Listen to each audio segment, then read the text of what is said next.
Confucius had a great saying that, every man has two lives, and the second starts when he realizes he has just one. Embrace the process. You say, Dwayne, what process? Life. Life. Embrace the journey and the process of life. Every man dies. Not every man really lives. I said it before and I'll say it again. Life moves pretty fast. You don't stop and look around once in a while, you could miss it. There's something inside that they can't get to, that they can't touch. It's yours. What are you talking about? Sometimes it's the very people who no one imagines anything of who do the things that no one can imagine. It's not a bad thing to be unique. It's not a bad thing to be different. It's not a bad thing to be comfortable with yourself, regardless of what everybody else around you is doing. Hey, yo, Mr. McCall. Why me? Why not you?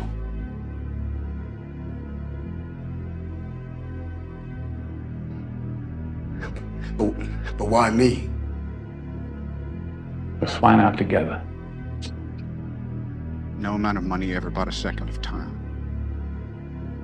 But my biggest responsibility is to make sure you get your time's worth. And the reason I say that is because time is more valuable than money. In fact, you might start your notes with that. Time is more valuable than money. You can get more money, but unfortunately you can't get more time. Think too much and feel too little. More than machinery, we need humanity. More than cleverness, we need kindness and gentleness. Without these qualities, life will be violent and all will be lost. But that's what it's like these days. Things get so busy that, I don't know if I'm living sometimes or if I'm doing a to-do list.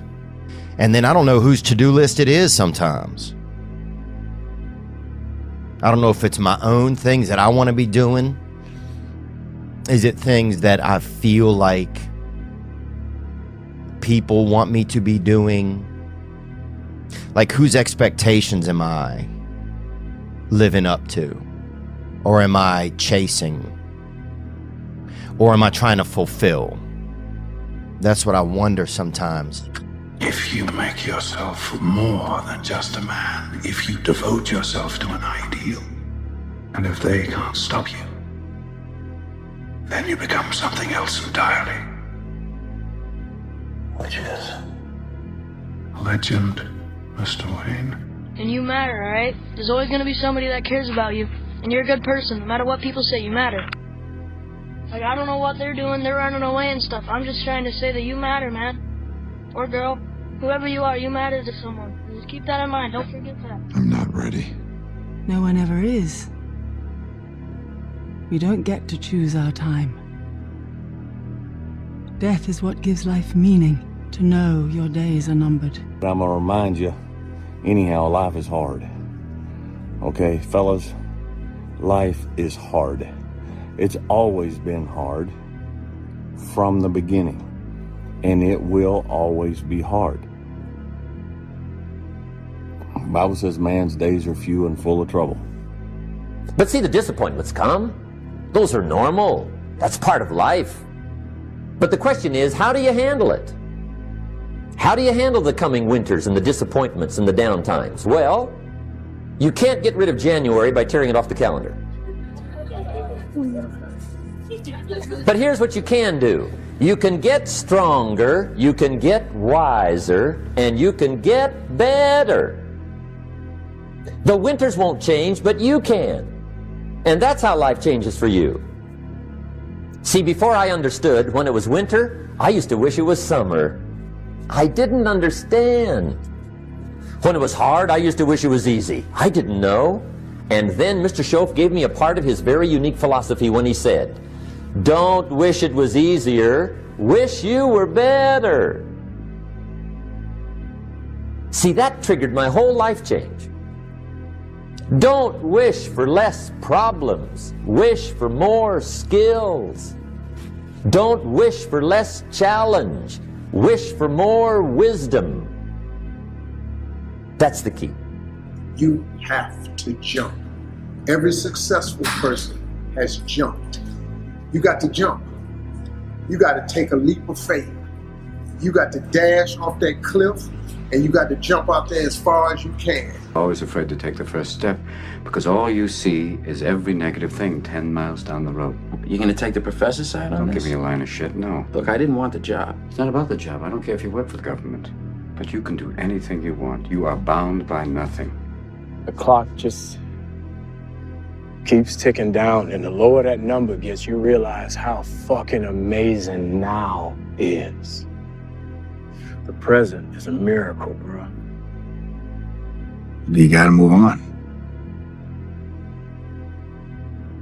You gotta move on.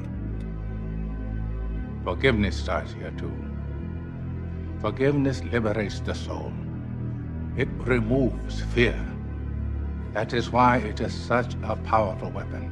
That if you want a thing bad enough to go out and fight for it, to work day and night for it, to give up your time, your peace, and your sleep for it, if all that you dream and scheme is about it, and life seems useless and worthless without it, and if you gladly sweat for it and fret for it and plan for it and lose all your terror of the opposition for it, and if you simply go after that thing that you want with all of your capacity, strength and sagacity, faith, hope and confidence, and stern pertinacity, if neither cold poverty, famish or gulf, sickness or pain or body and brain can keep you away from the thing that you want, if dogged and grim you besiege and beset it, with the help of God you'll get it. Sun don't stop for nobody, man. Sun don't fucking stop. Sun gonna be up in the morning regardless. That sun is gonna be up in the morning regardless of how I fucking feel and how depressed I am. The sun is gonna fucking shine in the morning, and at nighttime the moon gonna be there, and you gonna look up, these days gonna keep going by.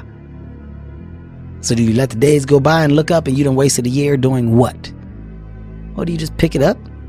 All right, well, got to figure it out, made some mistakes, life goes on. Let me figure out life from this point. I'm a life goes on type of guy. See, the thing about life, we're gonna die, right? Eventually we're gonna die, but our legacy can live on. The impact can be non-perishable forever, but it's gotta be built right. And we gotta take advantage of the time we have right now. If you want it bad enough, you find a way. If you don't want it bad enough, you find an excuse. If your definition of success is win or lose, giving everything you've got and growing or learning along the way, then you're setting yourself up for success. I really think the biggest cheat code in life is just going after it and not being concerned of whether or not you fail at one specific task. Instead, understanding the big picture, what your long-term goal is, and knowing if you keep driving forward and never fucking quit, in the end you will succeed. You only get stronger hiking by going uphill. Nobody gets stronger hiking by just going downhill. Imagine that you're in a movie, and imagine the movie begins now, and you're the hero of the movie. Yeah. What would that guy do? Yeah. What would that guy do right now? Yeah. Because you are. If life was nothing but green lights and we didn't have yellows and reds, things that make us pause, hardships, crises, times for introspection, then what the hell would it all be for? We need the yellows and the reds. That's how we evolve. That's how hopefully there's some ascension to our being. That's how we give some credit to time and growing older. If we were the same person today that we were 20 years ago, then what the hell are we doing? When will I know I'm ready? You won't. You won't. It's a leap of faith. That's all it is, Miles. A leap of faith. If you're willing to go through all the battling you gotta go through to get to where you want to get, who's got the right to stop you? I mean, maybe some of you guys got something you never finished, something you really want to do, something you never said to somebody, something. I'm nothing to something to everything. So that's where I am right now.